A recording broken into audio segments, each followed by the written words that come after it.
Hello students, welcome to class 8। बच्चों, ये है आपकी अंतरा व्याकरण की बुक। देखिए, अभी हमने इसमें पाठ 6 पढ़ा था, जो कि प्रत्यय के बारे में था। ठीक है, इससे पहले जो हमने वीडियो सेंड की थी वो हमारी जो हमने प्रत्यय पढ़े थे उसके बारे में थी। और हमने जो तदित प्रत्यय कृत प्रत्यय होते हैं, तो हमने तदित प्रत्यय के बारे में पढ़ा था।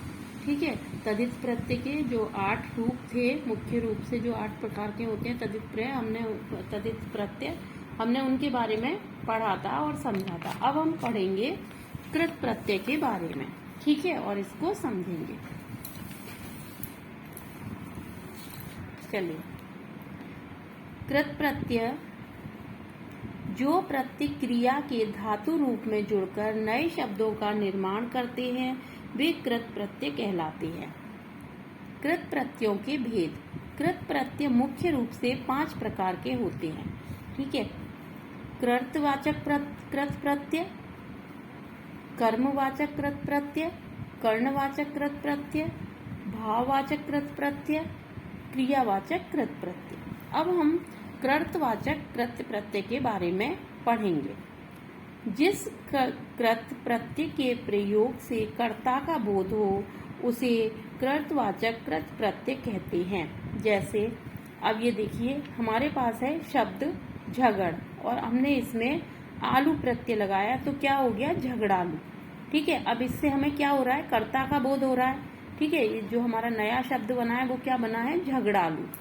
इसी तरीके से हमारे पास शब्द है खेल और अब हमने इसमें जोड़ दिया आड़ी प्रत्यय, यानी कि खिलाड़ी। इससे हमें किसका बोध हो रहा है? कर्ता का बोध हो रहा है। इसी तरीके से लूट में एरा लगाएंगे तो लुटेरा, कमेरा। ठीक है, ने वाला यानी कि खाने वाला, लिखने वाला। अब है हमारा कर्मवाचक कृत प्रत्यय। ठीक है, कर्मवाचक कृत प्रत्यय जिन कृत प्रत्ययों के योग से कर्म बताने वाले शब्दों का बोध होता है, उन्हें कर्मवाचक कृत प्रत्यय कहते हैं। अब देखिए, जिन कृत प्रत्ययों के योग से कर्म बताने वाले शब्दों का, ठीक है, कर्म बताने वालों शब्दों का जहां पर बोध होता है वहां पर होता है कर्मवाचक कृत प्रत्यय। ठीक है, अब ये देखिए, नी, ओढ़, चल, मत हमारे पास शब्द है और उसमें हमने प्रत्यय कौन सा लगाया? नी प्रत्यय लगाया। तो क्या हो गया हमारा? ओढ़नी, चलनी, मथनी, यानी कि कर्म बताने वाले शब्द हैं ये। ठीक है, इसी तरीके से ओना शब्द हमने बिछा और खेल में लगाया तो बिछोना, खिलौना। तो ये जो हमारा है वो क्या हो गया? कर्मवाचक कृत प्रत्यय। अब है हमारा कर्णवाचक कृत प्रत्यय। जो कृत प्रत्यय क्रिया के करण रूप बनाते हैं, उन्हें करणवाचक कृत्य प्रत्यय कहते हैं या उन्हें कर्णवाचक कृत्य प्रत्यय कहलाते हैं। प्रत्यय, और ये है हमारा शब्द। ठीक है, अब हमारे पास शब्द है झूल। इसमें हमने कौन सा प्रत्यय लगाया? आ, तो क्या हो गया? झूला। ठीक है, इसी तरीके से अन प्रत्यय हमने बेल में और ढक में लगाया तो बेलन और ढक्कन, यानी कि ये कर्णवाचक है, यानी कि क्रिया के करण रूप बता रहे हैं हमें। अब है हमारा भाववाचक कृत प्रत्यय। जिन कृत प्रत्ययों के योग से भाववाचक संज्ञाओं का निर्माण होता है, उन्हें क्या कहते हैं? भाववाचक कृत प्रत्यय। ठीक है, अब जैसे बह, बच, चुन, इन शब्दों में हमने आव प्रत्यय लगाया तो क्या हो गया? बहाव, बचाव, चुनाव। इसी तरीके से आवट, लिखावट, मिलावट, सजावट। तो ये जो हमारे क्या हो गया? ये भाववाचक हमारे शब्द हैं, तो भाववाचक कृत प्रत्यय है यहाँ पर। अब है हमारा क्रियावाचक कृत प्रत्यय। जिन कृत प्रत्ययों के योग से क्रिया विशेषण, अवयव या विशेष प्रकार के क्रिया शब्दों का निर्माण होता है, उन्हें क्रियावाचक कृत प्रत्यय कहते हैं।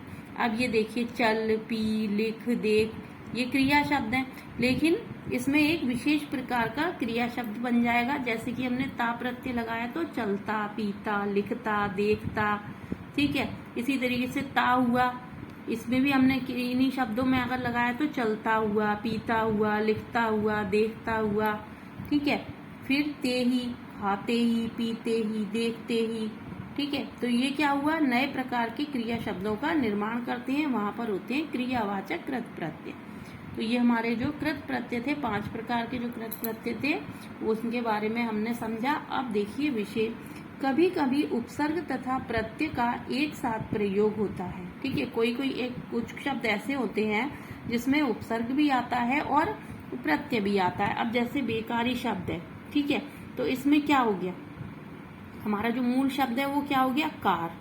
ठीक है, बे जो है वो क्या आ गया हमारा, उपसर्ग, और ई जो है हमारा वो क्या आ गया, प्रत्यय, बेकारी। ठीक है, इसी तरीके से अभिमानी, तो हमारा जो मूल शब्द है वो क्या है, मान। ठीक है, अब इसमें हमारा उपसर्ग कौन सा आ गया, अभी, और प्रत्यय कौन सा आ गया, ई, तो अभिमानी। ठीक है, इसी तरीके से परतंत्रता में तंत्र जो है वो हमारा मूल शब्द है, पर उपसर्ग है और ता प्रत्यय है। तो कुछ शब्द ऐसे भी होते हैं जिनमें उपसर्ग और प्रत्यय का एक साथ प्रयोग होता है। ठीक है, उसके अलावा कुछ शब्द ऐसे भी होते हैं जिनमें 2 प्रत्यय आते हैं, 2 प्रत्ययों का एक साथ प्रयोग। कई बार एक ही शब्द में 2 प्रत्ययों का एक साथ प्रयोग किया जाता है। ये 7th क्लास की बुक है, इसमें से मैं आपको समझा रही हूँ कि किस तरीके से कुछ शब्द ऐसे हैं जो कि जिनमें 2 प्रत्यय आते हैं। अब जैसे हमारा एक कोई शब्द है राष्ट्र, ठीक है, इसमें राष्ट्रीयता शब्द है, तो इसका जो मूल शब्द हो गया वो क्या हो गया, राष्ट्र हो गया। अब इसमें हमें 2 प्रत्यय दिखाई दे रहे हैं, ये प्रत्यय अगर हम राष्ट्र में लगाएंगे तो क्या हो गया, राष्ट्रीय, लेकिन हमारे पास क्या है, शब्द है राष्ट्रीयता, यानी कि इसमें ये प्रत्यय भी आया है और ता भी आया है, राष्ट्रीयता। ठीक है, राष्ट्रीयता। इसी तरीके से समाज एकता, तो सामाजिकता। ठीक है, इसी तरीके से ईमानदारी, ईमानदार, और ई, तो ईमानदारी। ठीक है, दयालुता, धार्मिकता, इस तरीके के कुछ ये ऐसे शब्द हैं जो कि जिसमें 2 तरीके से प्रत्यय आते हैं, 2 बार प्रत्यय आते हैं, 2 बार प्रत्ययों का प्रयोग होता है। चलिए अब हम इसका अभ्यास कार्य करते हैं। सही विकल्प पर सही का निशान लगाइए। प्रत्यय के भेद होते हैं 2, तद्धित प्रत्यय के प्रकार हैं 8, कृत प्रत्ययों के भेद होते हैं 5। ठीक है, अब निम्नलिखित शब्दों में उपयुक्त प्रत्यय जोड़कर नए शब्द बनाइए। ठीक है, यहाँ पर शब्द दिए हुए, इसमें प्रत्यय जोड़ के हमें शब्द बनाने हैं। तो भीतर का भीतरी, कन्या दान, ऊंटनी, चमक का चमकीला, ईला प्रत्यय लग गया इसमें, पुत्र का पुत्री, ई प्रत्यय लग गया, गरीब का गरीबी, ई प्रत्यय लग गया। अब है निम्नलिखित प्रत्ययों के योग से 2-2 शब्द बनाइए। ठीक है, गरीबी, यहाँ पर एरा कर लेना, तो ममेरा, चचेरा, गरीबी, टोकरी। फिर है दान, तो कन्यादान, पानदान, आव, चुनाव, बचाव, कर, पढ़कर, लिखकर। उसके बाद है हमारा निम्नलिखित प्रत्ययों में से भाववाचक और गुणवाचक तद्धित प्रत्यय को अलग अलग छांट कर लिखिए। यहाँ पर कुछ प्रत्यय के शब्द दिए हुए हैं, अब हमें भाववाचक, गुणवाचक, तद्धित प्रत्यय अलग करने हैं। तो यहाँ पर हमारे आएंगे भाववाचक तद्धित प्रत्यय। अब बुढ़ापा जो है वो भाववाचक तद्धित प्रत्यय है, और गुणवाचक तद्धित प्रत्यय क्या है, दयालु।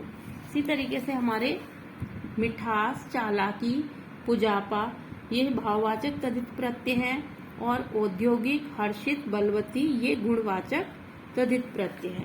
इसके बाद है निम्नलिखित शब्दों के सामने लिखिए कि उनमें कौन सा तद्धित प्रत्यय है। तो सामाजिक में कौन सा तद्धित प्रत्यय है, गुणवाचक तद्धित प्रत्यय। बिहारी में भाववाचक तद्धित प्रत्यय। कलाकार में कृतवाचक तद्धित प्रत्यय। देवरानी में स्त्रीलिंगवाचक तद्धित प्रत्यय, और दर्दनाक में गुणवाचक तद्धित प्रत्यय। फिर है हमारा रचनात्मक गतिविधियां। निम्नलिखित शब्दों में मूल शब्द और प्रत्यय अलग अलग कीजिए। ठीक है, अब इसमें मूल शब्द और प्रत्यय अलग करना है। कन्यादान, तो कन्या प्लस दान। तैराक, तैर प्लस आक। बुढ़ापा, बूढ़ा प्लस आपा। लोहार, लोहा प्लस आर। छात्रा, छात्र प्लस आ। कलाकार, कला प्लस कार।